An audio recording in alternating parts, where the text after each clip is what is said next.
Bangsa Israel sama bangsa Yehuda ni sama-sama lah berdosa ke Allah. Dia wong ngelanggar perjanjian yang lah Allah bikin sama dia wong di Gunung Sinai. Allah ngutus nabi-nabinya untuk nginget ke dia wong supaya bertobat sama nyembah Allah lagi. Cuman dia wong ni nekak.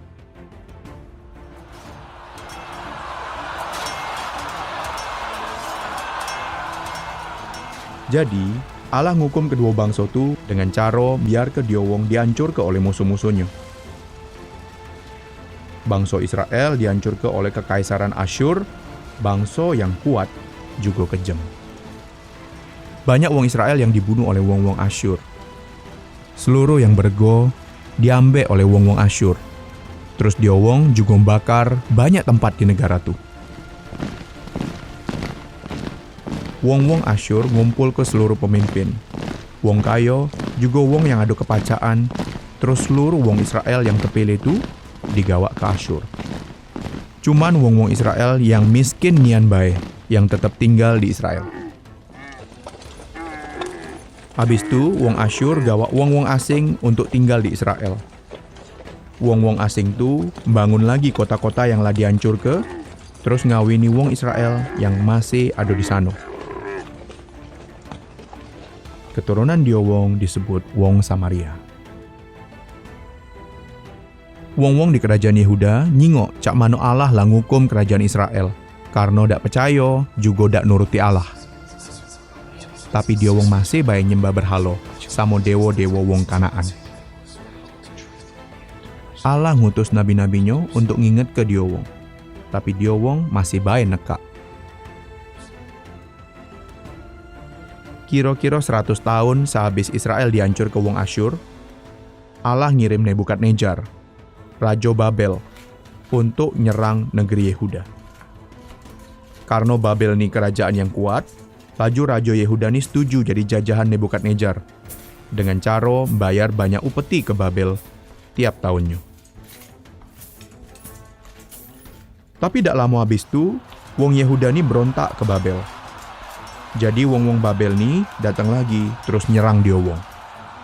Wong Babel ngerebut kota Yerusalem, ngancuri rumah agung Allah, terus ngambil seluruh barang yang bergo dari kota tu, juga dari rumah Allah tu. Karena Raja Yehuda berontak, laju Raja Nebukadnezar bunuh seluruh anak Raja Yehuda di depan matanya. Habis tu, Raja Yehuda dibikinnya jadi buta. Terus dia wong masuk ke Raja Yehuda ke penjara sampai mati di Babel. Nebukadnezar sama pasukannya gawa hampir seluruh wong Yehuda ke Babel. Tapi disisakannya wong-wong yang miskin nian di Yehuda untuk nanam kebun.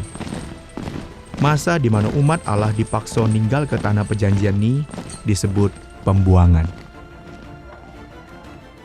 Mugola Allah ngukum umatnya karena dosa dia wong dengan cara gawak dia wong ke pembuangan. Dia dak ngelupa ke umatnya sama janjinya. Allah terus ngawasi umatnya, juga ngomong sama dia wong liwat nabi-nabinya.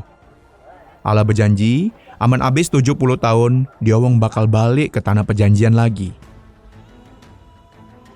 Kira-kira 70 tahun habis tu, Kores, Raja Persia, ngalah ke Babel.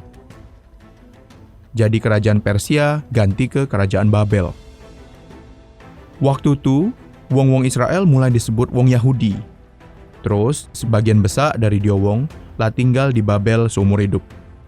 Cuman beberapa wong Yahudi yang lah tua nian bae yang masih ingat sama tanah Yehuda. Bangsa Persia tuh kuat, tapi baik ke wong-wong yang dikalahkannya. Dak lama habis Kores mulai berkuasa, dia boleh ke wong-wong Yahudi yang nak balik ke tanah Yehuda. Malah dia ngenjuk wong Yahudi duit untuk membangun lagi rumah agung Allah. Paslah 70 tahun di pembuangan, akhirnya sekelompok kecil wong-wong Yahudi balik ke Yerusalem. Pas dia wong nyampe, wong-wong Yahudi itu bangun lagi rumah agung Allah, terus bikin tembok di sekeliling kota Yerusalem tu. Dia wong masih diperintah oleh wong Persia. Tapi dia wong lah tinggal di tanah perjanjian lagi. Juga beribadah di rumah agung Allah.